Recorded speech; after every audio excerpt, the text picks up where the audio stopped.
এই যে রাজ্যতীষী, কি মনে হয় এখন আমাদের রাজ্যের অবস্থা খুব ভালো? এমনিতে তো খারাপ কিছু দেখতে পাচ্ছি না, তবে তবে বলে থামলে কেন?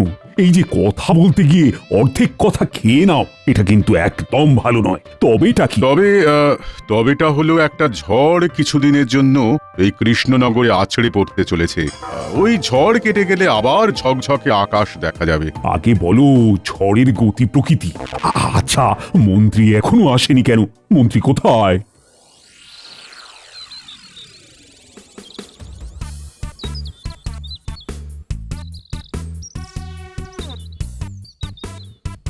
এই তুই কে? মানে আমি যেই হই, কিন্তু আমাকে তুই তুকারি করছেন কেন? আমার সাথে গলা উঁচিয়ে কথা জানিস আমি তোকে কি করতে পারি? আমার সাথে একটু ভেবে চিন্তে কথা বল, বুঝলি? আমি তোর মুখ দেখে বলে দিচ্ছি তুই কে আর তোর মনের মধ্যে কি আছে। আমার মনের খবর জানতে পেরে গেছেন? বাবা, ভাবা যায় না। তুই তো এই রাজ্যের মন্ত্রী, একটা ভাঁড়ের বুদ্ধির কাছে হেরে যাস? এই রে, এটা তো সত্যি বলছে। তার মানে এই বৃদ্ধর ক্ষমতা আছে। ক্ষমতা আছে মানে আমি অনেক কিছু জানি। আমি মন্ত্র পড়ে আগুন জ্বালিয়ে পুড়িয়ে দিতে পারি। শান্ত নদীতে বান আনতে পারি। আপনি আমার কাছে কি চান? আমি এই গোটা দেশের রাজা হতে চাই, তুই আমাকে সাহায্য করবি? আমাকে আমাকে একটু ভাবতে দিন। তুই ভাববি? আচ্ছা ভাব। তোকে ভাববার জন্য আমি আজকের দিনটা সময় দিলাম। কাল আমাকে জানাবি তুই কি করতে চাস। যদি আমার কথায় রাজি হোস তো তবে ঠিক আছে, আর যদি রাজি না হোস তবে আমি তোর বাড়ি মন্ত্র পড়ে জ্বালিয়ে দেব।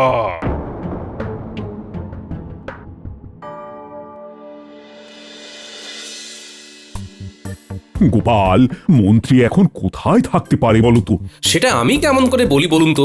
শরীর টরীর খারাপ হয়নি তো? শরীর গতিক সুবিধে নয়, তবু ভালোবাসেন খেতে। গান্ডে পিণ্ডে খেয়ে দে দেরি করেন কাজে যেতে। এই এই একটা কথা সভাকবি, তুমি কিন্তু খুব ভালো বলেছো। ওই তো মন্ত্রী মশাই এসে গেছেন। কি হলো, আপনারা তো দেরি হলো? তোমার মুখ চোখ এমন কেন? কি হয়েছে? হ্যাঁ, ঝড় উঠেছে মহারাজ। আমি খুব জোর বেঁচে গেছি। ঝড়? কোথায় ঝড়? ঝড়ের তো আওয়াজ পাচ্ছি না। এক ভয়ঙ্কর ত্রিকালজ্ঞ সাধুর আবির্ভাব হয়েছে। সে নাকি মন্ত্র পড়ে আগুন জ্বালিয়ে দিতে পারে, শান্ত নদীতে মন্ত্র বলে বান ডেকে আনতে পারে। সে আমাকে দেখে আমার মনের কথা বলে দিয়েছে মহারাজ। সে কি চায়? ভয় বলবো না নির্ভয়ে বলবো মহারাজ? নির্ভয়ে বলো, নির্ভয়। ও ও এই দেশের রাজা হতে চায়। আমাকে আমাকে একদিনের সময় দিয়েছে। কিসের সময়? বলেছে ওকে সাহায্য করতে, সাহায্য না করলে ও আমার ঘর বাড়ি সব জ্বালিয়ে দেবে। এ কি বিপদ এলো গোপাল! এখন তাহলে আমাদের কি করা উচিত? ওই বৃদ্ধকে অনতি বিলম্বে এই রাজ্য থেকে তাড়াতে হবে। সেটা কি করে সম্ভব গোপাল? আমাকে একটু ভাবতে দিতে হবে। আমাকে দেখতে হবে ওই বৃদ্ধর সত্যি মন্ত্র শক্তি আছে না পুরোটাই ভাঁওতা। মহারাজ, আমি বলেছিলাম একটা ঝড় আসছে, দেখলেন তো ঝড় এসে গেছে। এই ঝড় কি আমাকে উড়িয়ে নিয়ে যাবে? মহারাজ, গোপাল থাকতে আপনার কেউ কেশাগ্র স্পর্শ করতে পারবে না।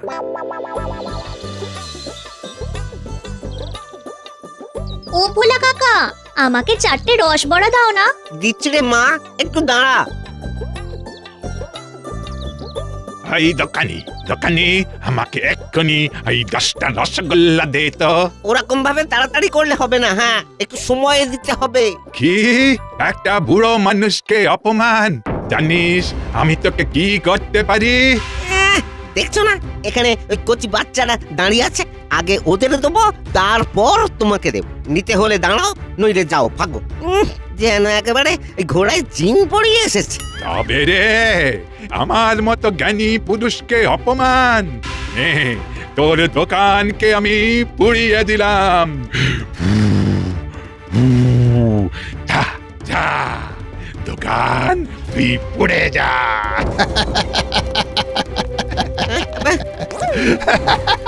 হায় হায় হায় হায় হায়, এবার কি হবে? এবার কি হবে? হায় হায় হায় হায় হায়। যেমন কথা শুনিসনি, আমার কি দোষ? আমি তো বললাম আমাকে আগে দে। এই তুমি কি ধরনের মানুষ, হ্যাঁ, যে মানুষের ক্ষতি করতে চাও? আমি তো সহজ মানুষ নই, আমার একটাই চাওয়া, আমাকে সব সময় খুশি রাখতে হবে। আমি খুশি থাকলেই আমি শান্ত, আমি সে চললাম চললাম আমি বড় বট গাছের তলায়, আমি সেই সেই আমি। আমার খুব কষ্ট লাগছে ভোলা কাকা, আমাকে আগে দেওয়ার জন্য তোমার দোকানটাই পুড়িয়ে দিল। চল আমরা গোপাল দাদুকে জানিয়ে আসি। আপনার ঠিক কথা বলেছে, চল রাজসভাতে। রাজসভাতে গিয়ে গোপাল দাদুকে এই কথাটা জানালে রাজামশাইও জানবেন, আর তাহলে তাড়াতাড়ি কিছু একটা উপায়ও বের হবে। চল চল তাড়াতাড়ি।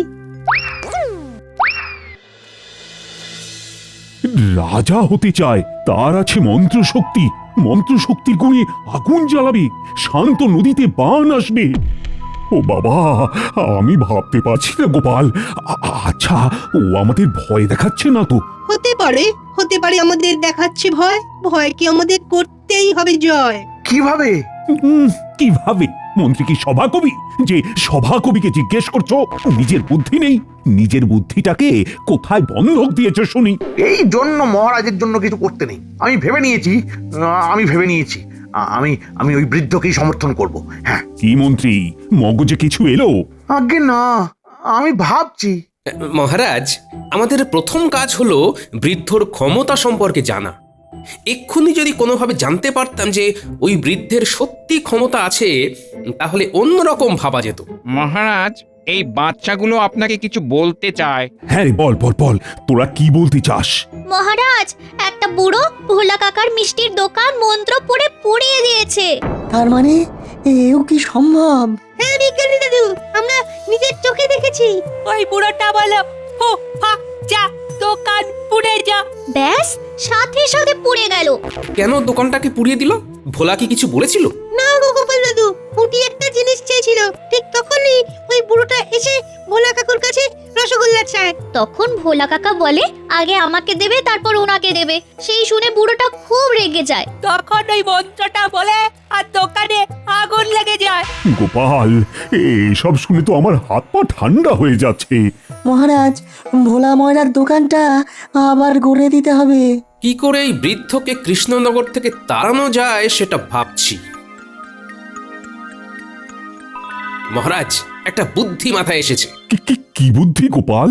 আমি সব বলবো, কিন্তু আমাকে এখন ওই বৃদ্ধের কাছে যেতে হবে এক্ষুনি। এক মুহূর্ত সময় নষ্ট করা যাবে না। এই, তোরা সবাই আমার সাথে চল।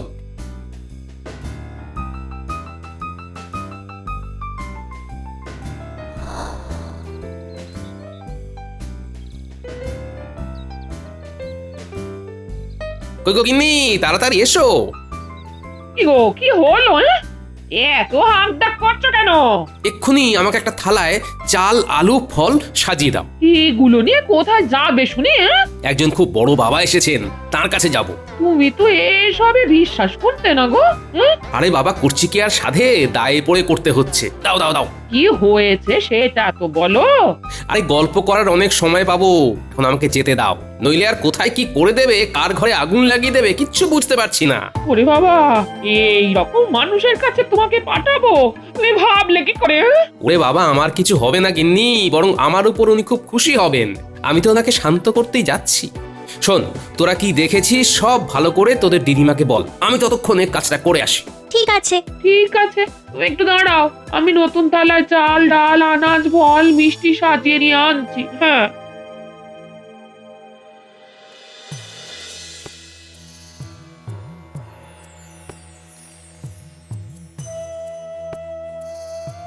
না না না, গোপালকে একা ছেড়ে দেওয়াটা মোটেই উচিত হয়নি। আমার গোপালের যদি কিছু হয়ে যায়, তাহলে আরেকটা গোপাল আমি পাবো কোথায়? আর একটা গোপাল পাওয়া যাবে না মহারাজ। গোপাল সারা পৃথিবীতে একটাই। আদিক্ষেতা, দাঁড়াও না, তোমাদের গোপালকে কিভাবে আগুনে ভেজে দেয় দেখবে। আগ বাড়িয়ে সব কাজ করার ফল কি হয় এবার দেখো। তাহলে এখন কি করা যায়? সেটা তো আমিও ভাবছি। আমার মনে হয় একবার প্রহরী ডাকা উচিত। ওই দেখো, আমাকে এখন কি করতে হবে এই সব পরামর্শ আমি বিজ্ঞানী আর সভাকবির থেকে নেব। হায় হায় হায়, সব সব কপাল কপাল। মহারাজ, কেন কপালকে দেন গাল? ওই কপালেই আছে জানবেন আপনার গোপাল। এই দুঃখের সময়ে সভাকবি, তোমাদের কজনের মুখ চেয়ে আমি আছি। আমার কিন্তু গোপালের জন্য খুব চিন্তা হচ্ছে। ও সেনাপতি, কি করা যায় বলো তো? আমি প্রহরীকে পাঠাচ্ছি মহারাজ, ও ঠিক খবর নিয়ে আসবে, আপনি দুশ্চিন্তা করবেন না।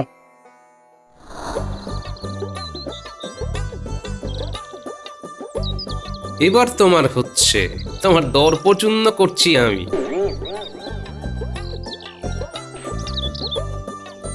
জয় বুড়ো বাবার জয়, জয় বুড়ো বাবার জয়। কে রে তুই?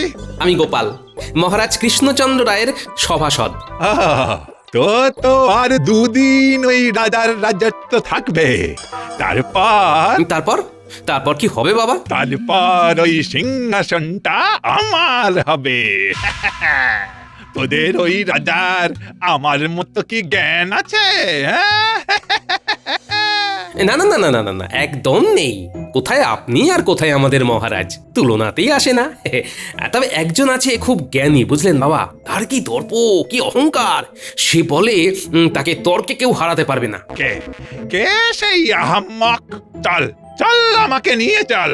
একটা কথা বলে রাখি কিন্তু, লোকটা কিন্তু খুব ভয়ঙ্কর। এমনিতে শান্ত, কিন্তু রেগে গেলে সে যে কি করে ফেলবে সেসব আমরা বলতে পারবো না। তুই আমাকে ওর কাছে নিয়ে চল, দেখবি এমন বেঁচে ফেলবো, তার তর্ক করার স্বাদ জীবনের মতো ঘুচিয়ে দেবো। শোন বাবারা, তোরা সব বাড়ি যা, গিয়ে দিদিমাকে বল যে দাদু অদ্ভুতানন্দর কাছে যাচ্ছে বৃদ্ধ বাবাকে নিয়ে দর্পচূন্য করবার জন্য। ঠিক আছে দাদু। তোরা সব বুঝিয়ে বলতে পারবি তো? হ্যাঁ হ্যাঁ পারবো। তাহলে আমরা যাচ্ছি। আরেকটা কথা, বিকেলের দিকে ফল মিষ্টি নিয়ে আসবি এখানে, দেরি করবি না কিন্তু। না না, তুমি দেখবে ঠিক সময় ফল মিষ্টি খাবার নিয়ে হাজির হব। চলুন বাবা, আমরাও যাই।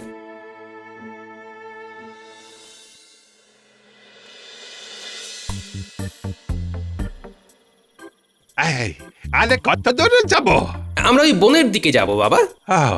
চল, আজ ওর দর্প আমি চূর্ণ বিচূর্ণ করে তোদের ওই রাজাকে সিংহাসন থেকে নামিয়ে ওখানে আমি বসবো।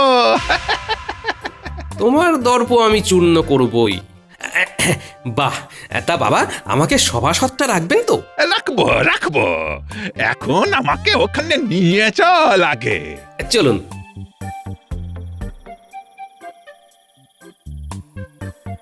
বাবা এবার আমাকে যেতে হবে, এর বেশি আমার আর যাবার উপায় নেই। সে কি রে? তাহলে তাহলে আমি তাকে কোথায় খুঁজবো?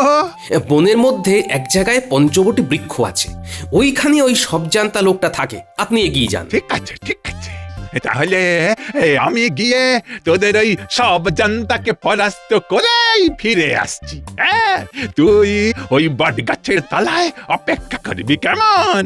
যথা আজ্ঞা বাবা, যাও এখন সারাদিন ধরে পঞ্চবটী বৃক্ষ খোঁজো।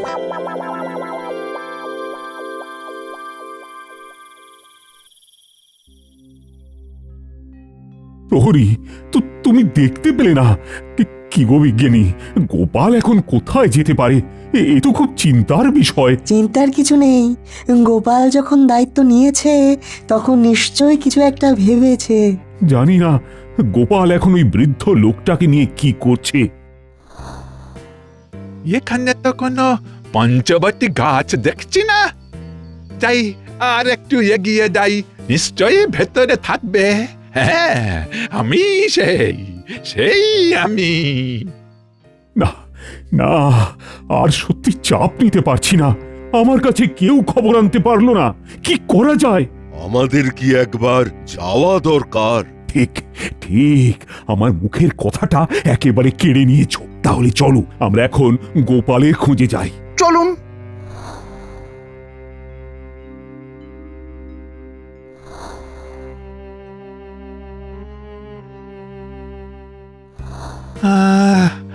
সকাল থেকে তো সন্ধে হতে চললো, কোথায় সেই পঞ্চবটী বৃক্ষ?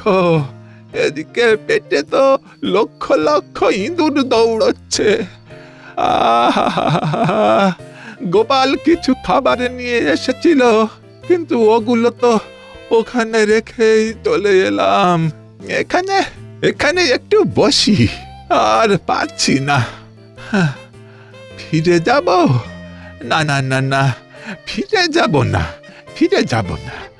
ওকে ওকে আমার হারাতেই হবে, হারাতেই হবে।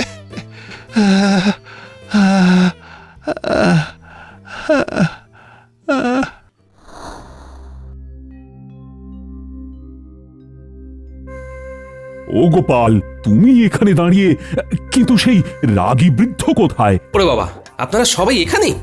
ইয়ে দেখো গোপাল, কি আর বলবো বলো, তুমি হলে আমাদের সাগর আর আমরা হলাম মাছ। সাগরকে খুঁজে না পেলে মাছেদের অবস্থা কি হয় সেটা তো জানো গোপাল। আরে, আমার মন্ত্রীর হলো কি হঠাৎ করে এত ভালো ভালো কথা? যাক যাক, ভালো, আমার মন্ত্রী মানুষ হলো অবশেষে। তা গোপাল, বলো, সেই রাগী বৃদ্ধ এখন কোথায়? উনি এখন বনের মধ্যে পঞ্চবটী বৃক্ষ খুঁজছেন। মানে আমি যতদূর জানি ওই বনে পঞ্চবটী বৃক্ষ নেই। ঠিক বলেছ বিজ্ঞানী। আমলকি, বট, বেল, অশোক আর অশ্বত্থ, এই 5টি গাছকে একসাথে থাকতে হবে। বাবা গোপাল, এই প্রথম তোমার কাছে পঞ্চবটী বৃক্ষ কি সেটা জানতে পারলাম। এবার আমাকে ছদ্মবেশ ধরতে হবে। শুধু ন্যাপলা উল্টেদের জন্য অপেক্ষা করছি মহারাজ। বাহ, তোদের তো খুব সময় কেন আছে। এবার আমাকে ছদ্মবেশ ধরতে হবে। হ্যাঁ, ছদ্মবেশ? এখন ছদ্মবেশ ধরবে? হ্যাঁ মহারাজ, ওকে চিরতরে এই কৃষ্ণনগর থেকে তাড়াবার জন্য আমাকে ছদ্মবেশ ধরতেই হবে। এখন কিচ্ছু বলার সময় নেই মহারাজ, আপনারা সবাই আমাকে অনুসরণ করুন, তাহলেই আপনি দেখতে পাবেন আসল ঘটনা। ও, আর পারছি না, শরীর আর চলছে না গো।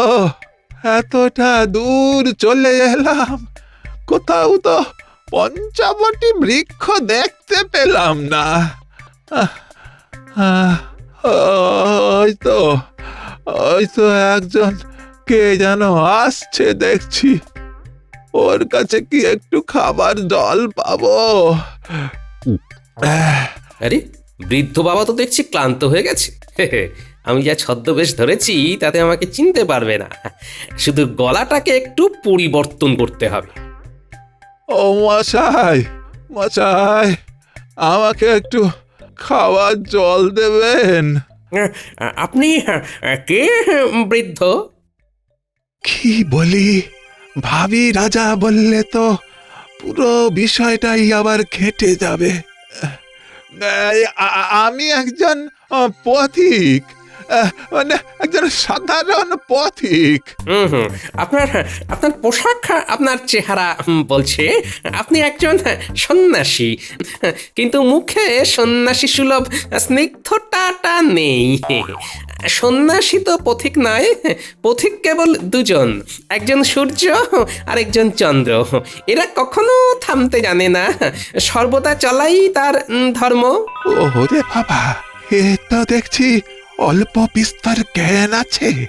কি বলি কি বলি, আমি আমি অতিথি, তুমি আমাকে অতিথি রূপেই একটু জল দাও বাবা। সংসারে অতিথি মাত্র দুজন, এক অর্থ আর এক যৌবন, যারা আসে আবার চলে যায়।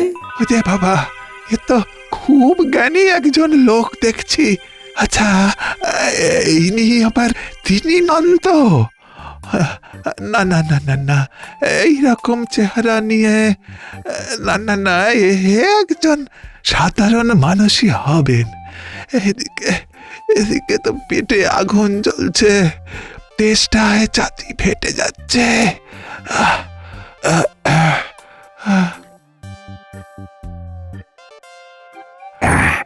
এইখান থেকে বেশ শোনা যাচ্ছে।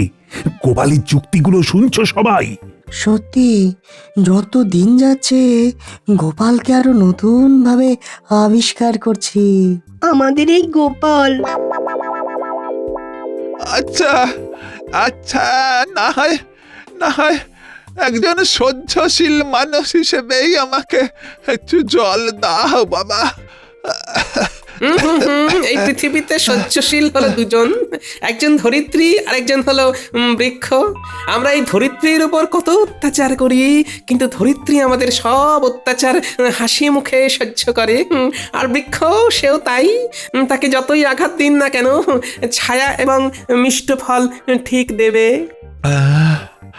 আমি খুব ক্লান্ত, আমি বুঝতে পেরেছি আমার এখনো অনেক কিছু জানার আছে। আমার জ্ঞান এখনো সম্পূর্ণ হয়নি। আমি একদম নিঃস্ব হয়ে তোমার কাছে একটু জল চাইছি। আমি স্বীকার করছি মরা নদীতে বান ডাকা এবং মন্ত্র পড়ে আগুন জ্বালানো অশিক্ষার লক্ষণ। একটা কথা জিজ্ঞেস করব? করুন করুন। তুমি কে? আমি গোপাল। আমি আপনার সাথে চালাকি করেছি, আমাকে ক্ষমা করবেন। আমি আমার রাজ্যকে বাঁচাতে এই চালাকির আশ্রয় নিয়েছি।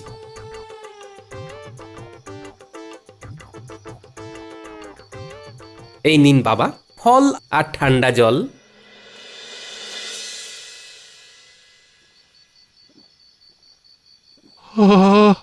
গোপাল, গোপাল, তুমি আমাকে বোঝালে যে প্রকৃত বিদ্যা মানুষকে বিনয়ী করে।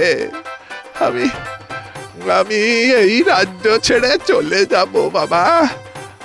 আমি এই রাজ্য ছেড়ে চলে যাব।